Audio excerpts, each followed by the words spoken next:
got you involved in policing in the first place? No choice. lack of real choices. I was on year 2 of a medical career.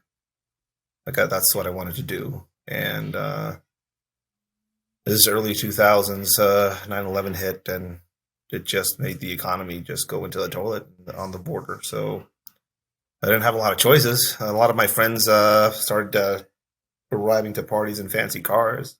I remember one of them got to a party. He went from a skateboard to a Dodge Ram with a white line, or blue Dodge Ram with there was race stripes on it. Okay. You know what I'm talking about? Yeah. So I remember him coming to a party with that thing in a little kangaroo pouch with a gun in it. This time I was trying to get a job at a call center, just to earn some money. Yeah. And he told me about this massive opportunity you can have if you work for these guys that are hiring people, you know. And I saw an ad in the newspaper for this experimental police group, and I decided to take that bet, I guess, instead of the other. I think my family saying that I couldn't bear through the training and basically betting against me. I think that's what motivated me the most. I was a punk kid. I used to skateboard, have crazy hair, so nobody in my family really believed that I was gonna be a cop. And in Mexico it's very different. It's not like here in the U.S. where like being a cop means, you know, a different thing in Mexico. It's like a thing to be ashamed of in a lot of ways. Like a lot of people in my family didn't know I was a cop for a while. Like it was kept from people. Is that because of the threat of like with cartels and things like that, or just the shame of it? You know. Yeah, really, man. Some of it, it's a nasty thing to be in some places. The stigma of the job and how hated it is in some parts of Mexico, and some segments of society. It's just so all of them betted against me. You're not going to make it. You're going to drop out. And there was already this notion of how brutal the training was, and it was pretty horrific. But they had this open door policy there, so if you go there, the door was always open, basically, so you could fucking get out, you know. Yeah. And it was I saw an ad in the newspaper, and I put my paperwork in, and I didn't think I was going to get called back. And 6 months passed, and finally they called somewhere. They say you're in January, so get your shit together, basically. How long was the training? And I imagine you probably had a couple of background checks and things like that. Just initial screening. So FBI background check was part of the initial screening. So is that for like? I mean, at the time, or is that still the case for like all police? That was like it was they were trying new things, basically. So and that takes a while. So you would see people during training being basically pulled out because something came back, like towards the end of it. You know, it was 6 months of training. Supposedly, it's more like 7. 7 months paramilitary training. It's not. I thought it was going to be like the police academy movies, and it was not that at all. They lied. You know. It was paramilitary training inside of what used to be a prison. So it was they made this prison out in the hills, and they realized that there's too much fog in that area, so they abandoned the project. And then they said, well, it's not good enough for a prison, but it's good enough for a training compound. So that's where they kept us. Oh, it's the simple joys, man. It's the simple joys in life.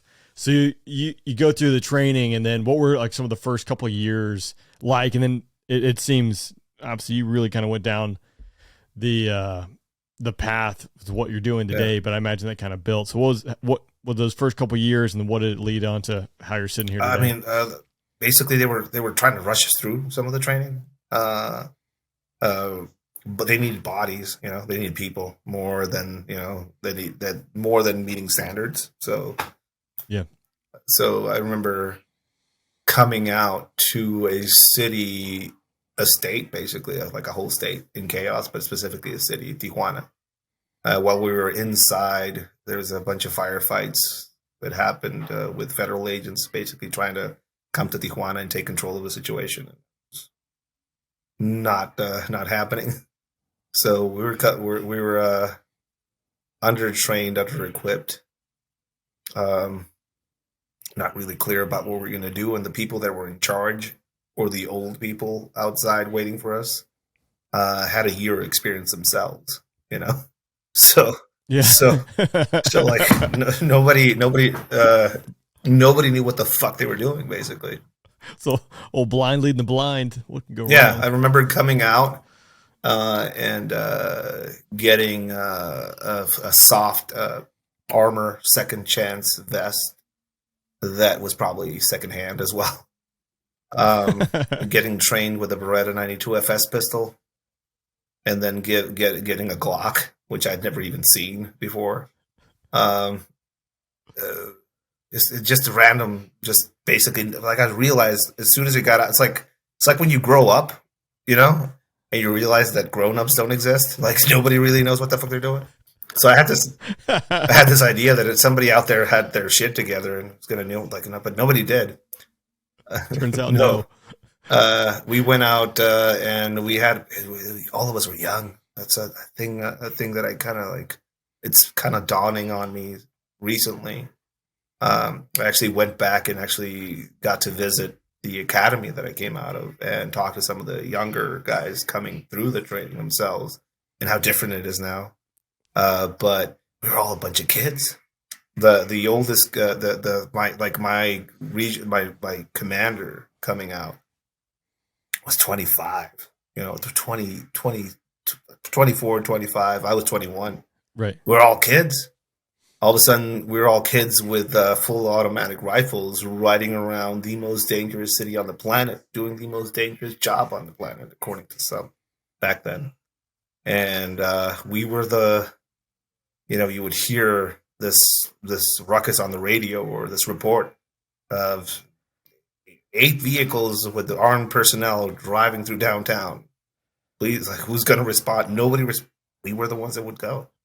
Why? Because we're stupid and young and idiots, basically, and we were being led by young idiots. So it was chaotic. A lot of people, a lot of the people that I came out with died, were eaten by those first for those few years. It's kind of funny. I mean, the aspect of being young and what you were doing. I just did an interview with a buddy who's an F-35 pilot. I don't know if it'll air before this one or after it, but we were talking about the flanker that hit the drone, made the news, right? And the joke of that was, if it's anything like our military, like if you go out there in a 4-ship of F-16s or a 4-ship of F-22s, like the average age of that formation is probably like 27, maybe. You got a guy who's like 24, and you probably got one leading it who might be like 28, maybe 32. But what those guys did, and you look at him like, one, like, who's going to hit a drone, wants to hit a drone with a plane, but the geopolitical strategic impacts of basically 2 yahoos going out there and doing something like can start World War III. It's kids. They're kids. Yeah, it's kids. And that's like everything. It's kind of funny you say, like, I think there's gonna be a grown up here one day, and it turns out no. And then it's just a bunch of kids going out here and doing things, whether patrolling the streets, flying the skies. It's wild. I remember this. Somebody handed me a grenade launcher. Like, here's this grenade launcher, right? We're going to do something. Here's this grenade launcher. And so in my mind, I was like, I would trust myself with this, And also, no, I was never asked if I was qualified with this object. I had to grab it, put it on my knee, take out my phone, and Google it, basically. That's awesome. Right?